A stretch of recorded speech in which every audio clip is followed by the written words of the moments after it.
I came home from a long Thursday, set my keys on the console, and caught Jenna sliding her phone under the pillow like a kid hiding candy. She popped up with a smile 2 sizes too big. Hey babe, you're early. Traffic didn't try hard enough. I answered, hanging my jacket. Lose something? Just changing the pillowcase? Uh-huh. She walked past me toward the kitchen, perfume still hanging in the hallway. Hey everyone. Before we continue, please don't forget to subscribe to the channel and hit the like button if you enjoy hearing stories like this one. Thanks a lot. I stood there a second, more amused than angry. People don't change pillowcases with their thumbs tapping. I let it go for the moment.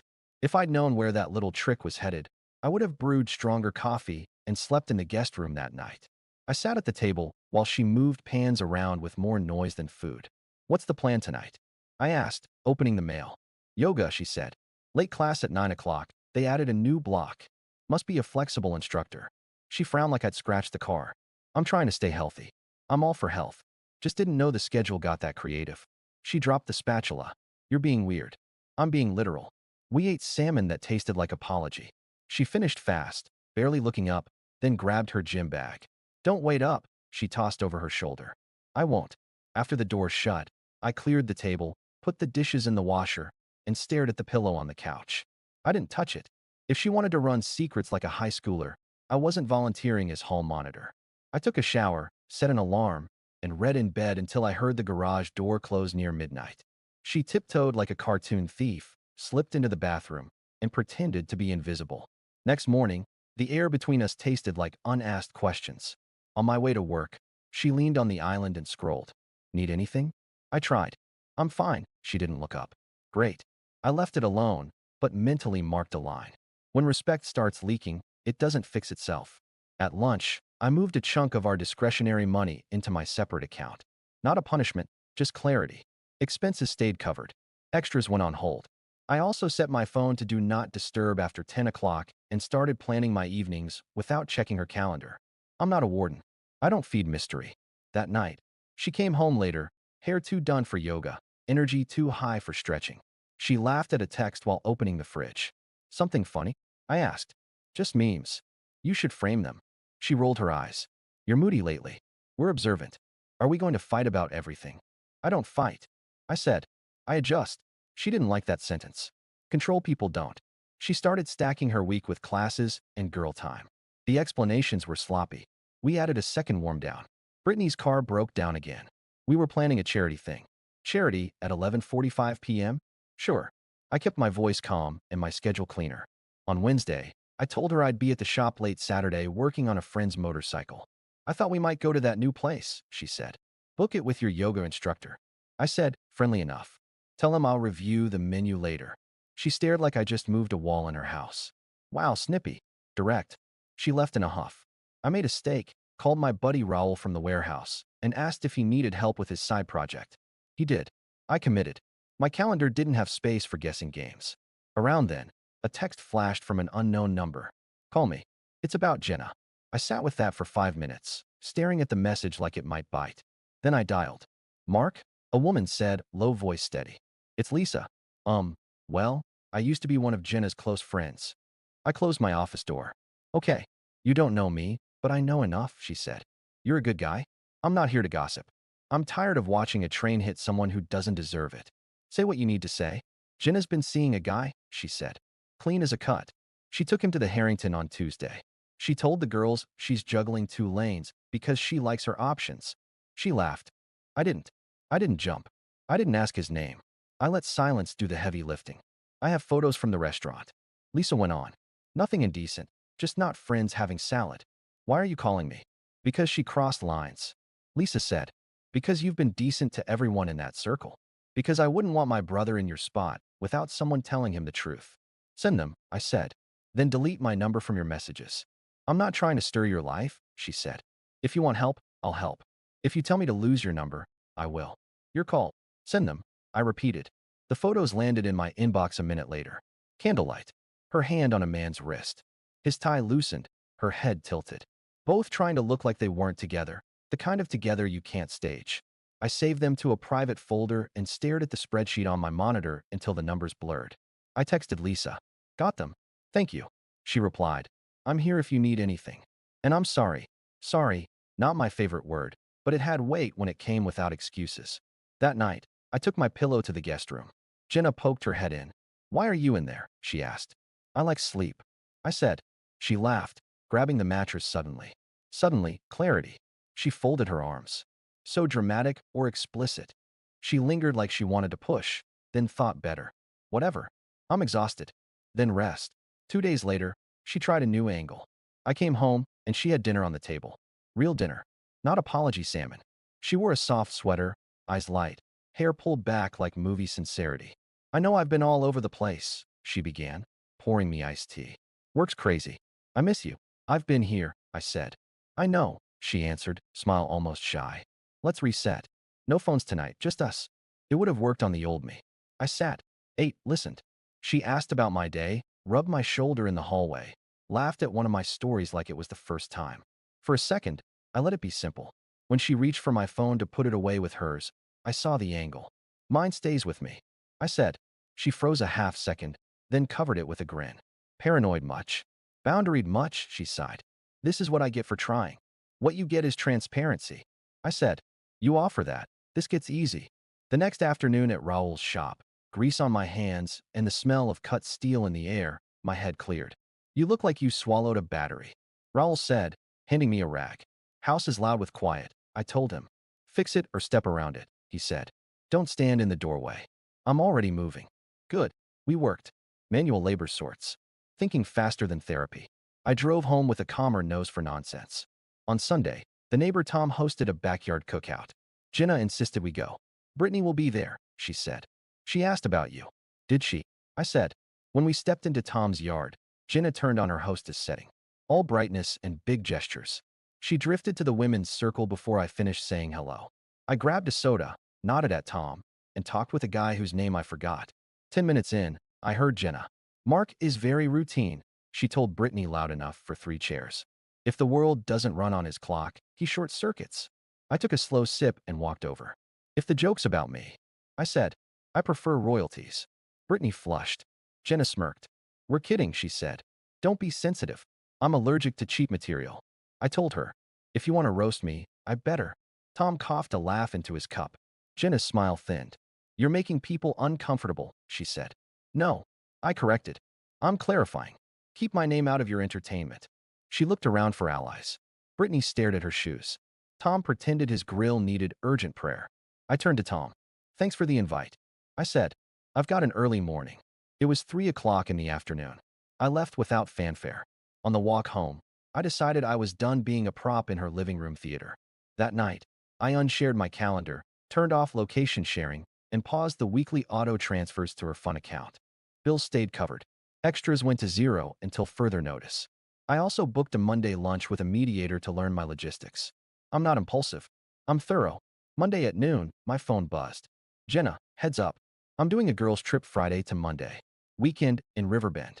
Don't worry, I'll be back by lunch Monday. Love you." 2 beats later, she added a heart. I stared at the screen. "Girls' trip, huh?" I scrolled to Lisa's thread. "Me? Is there a girls' trip this weekend?" "Lisa? First I'm hearing of it. I can ask Brittany, but my guess?" "No. Me? That matches my guess."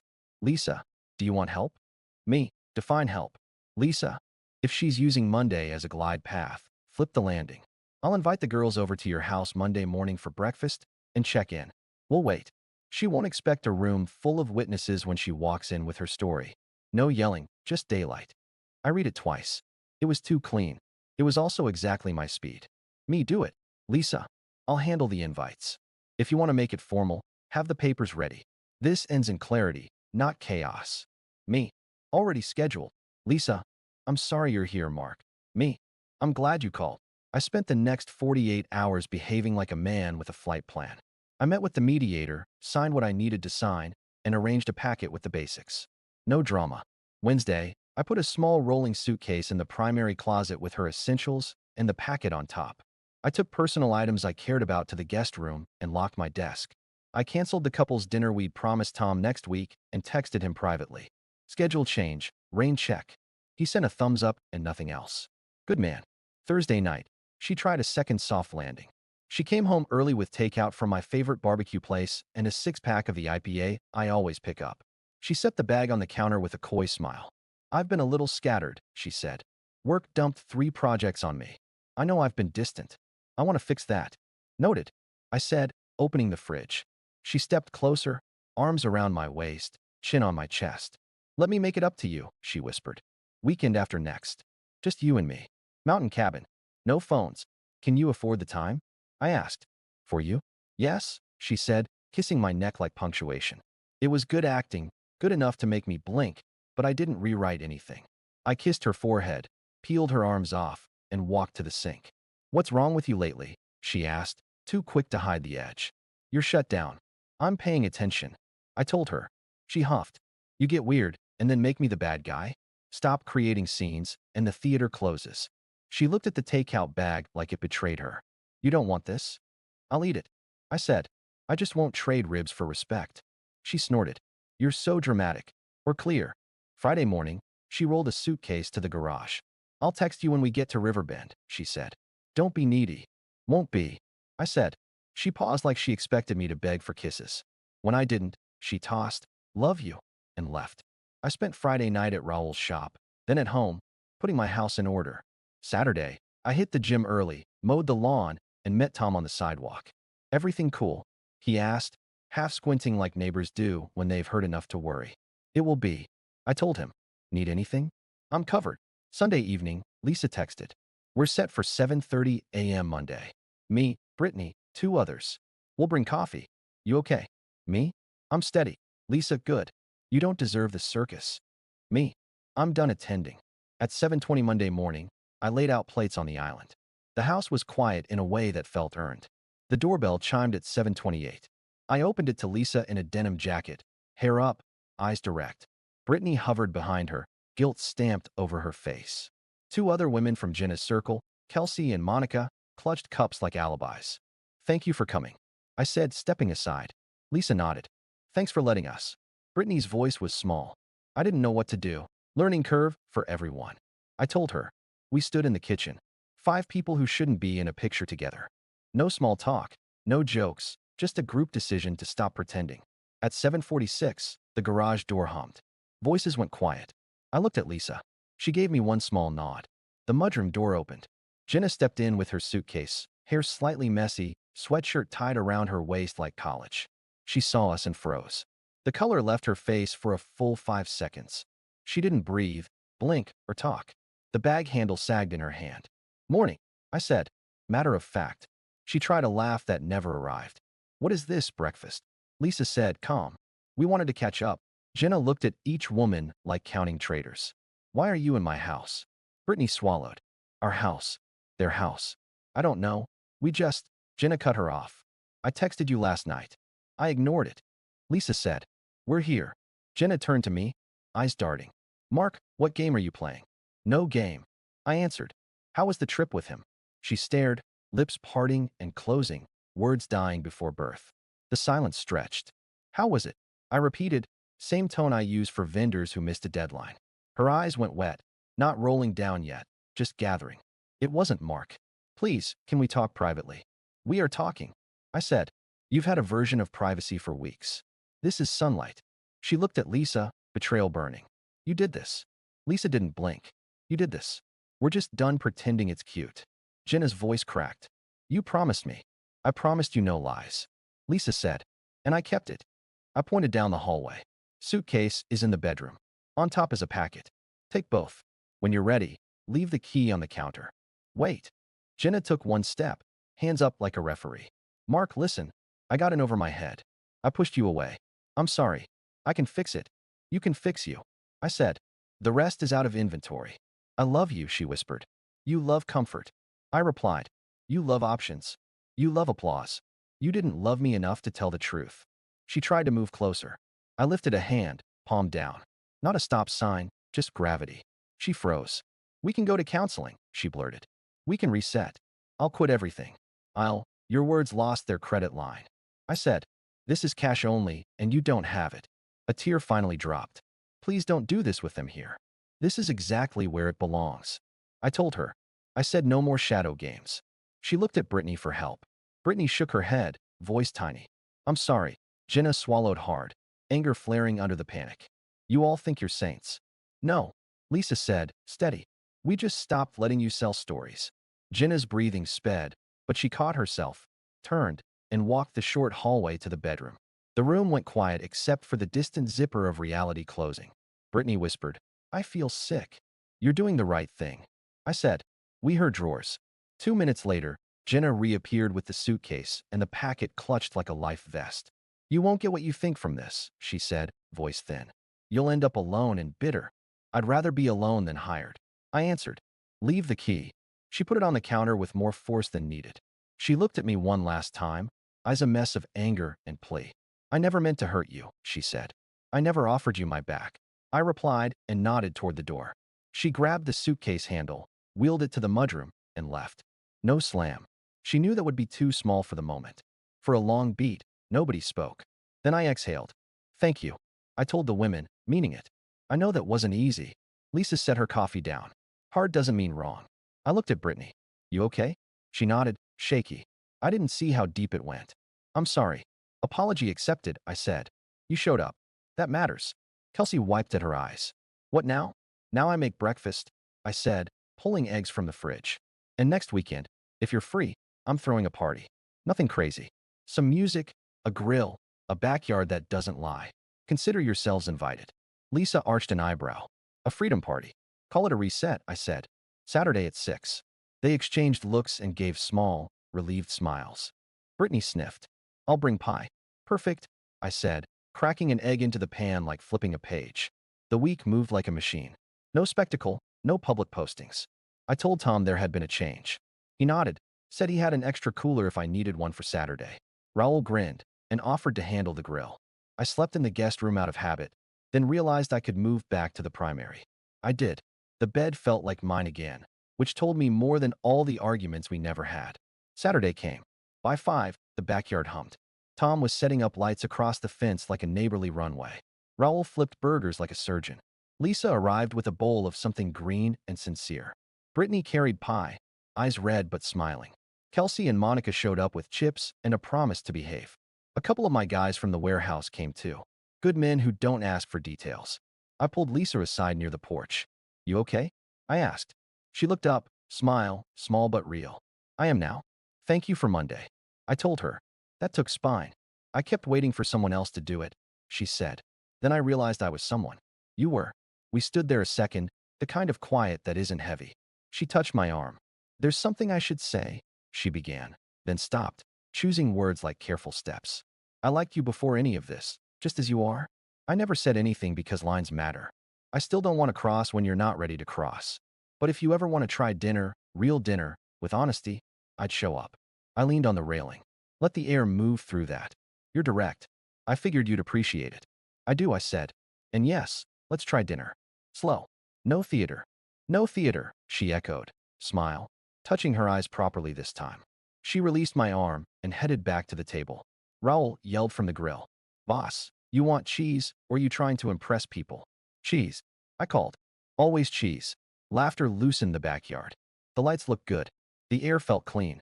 I didn't make a speech about freedom or fresh starts. I passed plates, poured drinks, and watched people relax. Over the next weeks, things stayed simple because I kept them that way. Paperwork moved faster than horror stories said it would. The house stayed with me. It made sense, and no one fought that math. The truck and the tools stayed where they belonged. I didn't chase updates or explanations. I didn't swap insults across screens. Jenna texted twice. Long messages that swung from apology to accusation. I replied once. The path is set. Take care. After that, I muted the thread and let silence do its job. Lisa and I eased into something that felt like adult sanity. Tuesday dinners. A Saturday morning walk where we talked more than we touched. She didn't press. I didn't perform. Friends noticed, nodded, and minded their plates. Raoul said, about time. Tom said, good pick. Brittany hugged me once in the driveway and whispered, thank you for not making me the enemy. I told her I didn't need more enemies than reality. Work got better because my head got lighter. I took on a project that had been sitting too long and finished it 3 weeks early. My boss noticed. That turned into a bonus that felt earned. Not lucky. I replaced the squeaky garage door opener and finally fixed the cabinet hinge Jenna swore was quirky.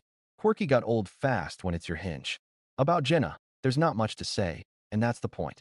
She moved into a small apartment across town. Friends said she tried to keep the old pace, new dinners, new audience. It didn't land the same. The man from the photos wasn't around by June. He was never in this story except as a mirror for choices, and he vanished the way mirrors do when you turn off the light. The circle adjusted. Some stayed loyal to her. Some drifted. I wasn't interested in counting. One evening, Lisa and I sat on the tailgate of my truck, watching the last streaks of sun fall behind the hill. She nudged me with her knee. "You look lighter," she said. "I am," I answered, because I stopped holding up a ceiling that wanted to fall. She smiled. "That's a good line. It's just the truth. You going to be okay if she shows up somewhere? Grocery store, sidewalk. Life happens." I'll nod and keep moving. I said, "I don't know her as seen." Lisa studied my face for a second. "I like you. I like you too. We didn't make promises. We made a plan for Friday dinner and left it at that. The thing about boundaries is they're not punishment. They're a map. You draw them and you live by them. I didn't yell to feel tall. I didn't throw plates to feel alive. I changed my schedule, my access, my money flow, and my front door. I gave one clear sentence in a kitchen full of witnesses. And then I lived the sentence. When people ask, I don't give them a movie. I give them the short version. I came home. She hid a phone under a pillow, and eventually she walked out with a suitcase and a packet. In between, there were jokes at barbecues, late yoga, a very generous friend who decided truth beats loyalty to a lie, and a Monday morning where the room had enough light to make all the dust visible. I don't hate Jenna. Hate would imply she still rented space. She doesn't. I wish her the kind of growth you only get when your audience stops clapping. I wish myself quiet dinners, honest mornings, and conversations that don't require translation. As for the last word, everybody wants to know the last word. Here it is. That morning, after she left the key on the counter and rolled her suitcase out, I picked up the key, labeled it with a strip of blue tape, and set it in the junk drawer for Tom to copy the new locks. I turned to the women in my kitchen and said, "Next Saturday, same time. Only this time, we bring music." They laughed. Lisa's eyes met mine. The story closed itself. I live in my house. My truck starts every morning. The grill needs cleaning because it gets used.